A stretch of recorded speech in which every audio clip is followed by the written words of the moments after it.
सिवान से एक बड़ी खबर निकलकर सामने आ रही है। बता दें, सिवान में पत्रकार को जान से मारने की धमकी और उसके पॉकेट से 530 रुपए निकाल लेने का मामला सामने आया है। बता दें, इसको लेकर पत्रकार आकाश कुमार ने सिवान नगर थाने में प्राथमिकी दर्ज कराई है। आपको बता दें कि आकाश कुमार दूरदर्शन और न्यूज 24 के संवाददाता है। उन्होंने बताया कि मेरे पिताजी शाम को बाजार से घर आ रहे थे, तभी सिवान के नगर थाना क्षेत्र के निराला नगर भोजपुरी भवन के समीप दो युवक जो अपाची बाइक से सवार थे, उनके पिताजी के स्कूटी में टक्कर मार दिए और उसके बाद उन लोगों ने उनके पिताजी से गाली गलौज करने लगे। वही हल्ला सुनने के बाद पत्रकार आकाश कुमार जैसे ही वहां पहुंचे, दोनों आरोपियों ने उनके साथ भी बदतमीजी की, जिसमें एक आरोपी की पहचान नया किला मालिक टोला निवासी एहसान मियां का पुत्र सारिक है, जबकि दूसरे की पहचान नहीं हो पाई है। बता दें, हल्ला के बाद स्थानीय लोग आए, तब तक ये दोनों आरोपी आकाश कुमार के पॉकेट से 530 रुपए झपट्टा मारकर आसानी से फरार हो गए हैं। जिसके बाद पत्रकार आकाश कुमार अपने पिता को लेकर घर पहुंचे। इसके बाद बाइक सवार आरोपी सारिक नशे की हालत में पत्रकार आकाश कुमार के घर पहुंच गया और जान से मारने की धमकी देने लगा। जिसके बाद स्थानीय लोग इकट्ठा हुए, बाइक सवार आरोपी सारिक को पकड़कर तुरंत पुलिस को सूचना देकर आरोपी सारिक को पुलिस के हवाले कर दिया। सुनिए और क्या कुछ कहे पत्रकार आकाश कुमार ने। देखिए, एक्चुअली सिवान वैसे भी पत्रकारों पे हमले के लिए बड़ा प्रसिद्ध रहा है। हमारे वरिष्ठ पत्रकार रंजन की हत्या हो गई है। ऐसे में पुलिस को चाहिए कि विशेष सुरक्षा दे। अभी हुआ ये है कि मेरे मोहल्ले में, निराला नगर मोहल्ले में कुछ स्नाइकर टाइप के युवक जो दिन भर नशे में रहते हैं, लगातार इसकी सूचना पुलिस को दी जाती रही है।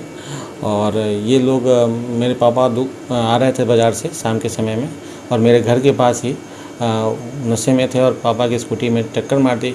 फिर पापा को मारने उड़ने के लिए वो लोग डरने लगे। कुछ लोगों ने मुझे मोहल्ले में बताया कि ऐसे ऐसी घटना हुई है।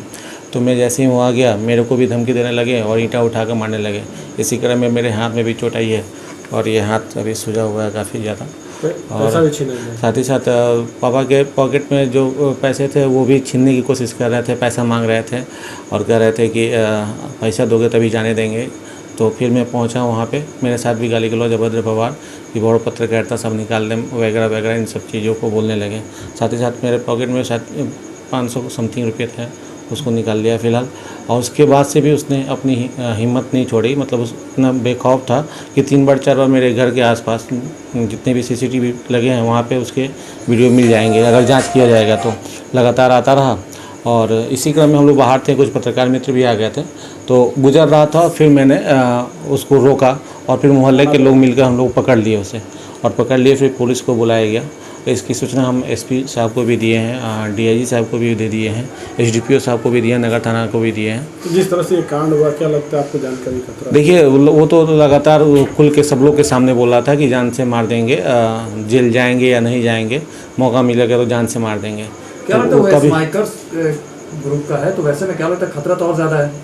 निश्चित रूप से देखिए, स्नाइकर क्या सेंसलेस हो जाता है और वो कब किसके साथ क्या कर देगा, उसके दिमाग में जो बात बैठ जाती है वो कर देता है। तो ऐसे में इन चीज़ों पर तो लगाम लगनी चाहिए। और ऐसे में ये महिला थाने के पीछे एक बड़ी जमात है इन लोगों की, जो लगातार इस माइक लेते हैं और वहीं आसपास का ये व्यक्ति रहने वाला भी है। इसके साथ एक व्यक्ति और था जिसकी पहचान तो नहीं हो पाई है कौन था, लेकिन उसका ज़्यादा इसमें भूमिका नहीं रही है। लेकिन ये पूरे स्नाइकर हैं और ये स्नाइक जब करते हैं तो कभी भी किसी के साथ कोई बड़ी घटना कर सकते हैं।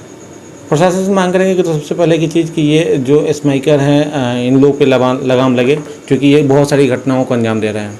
ठीक है, किसी को भी परेशान करते हैं, महिला पुलिस हो या फिर किसी को। बहुत सारी, एक और घटना आपको बता देता हूँ। एक महिला पुलिस हमारे घर के पास में ही रहती हैं, उनके साथ भी कई बार इस तरह की समस्या सामने आई है। वो भी जब वो पकड़ा गया तो वो भी उस जगह पे थी, वो भी बता रही थी कि हाँ इस तरह की समस्या आ रही है।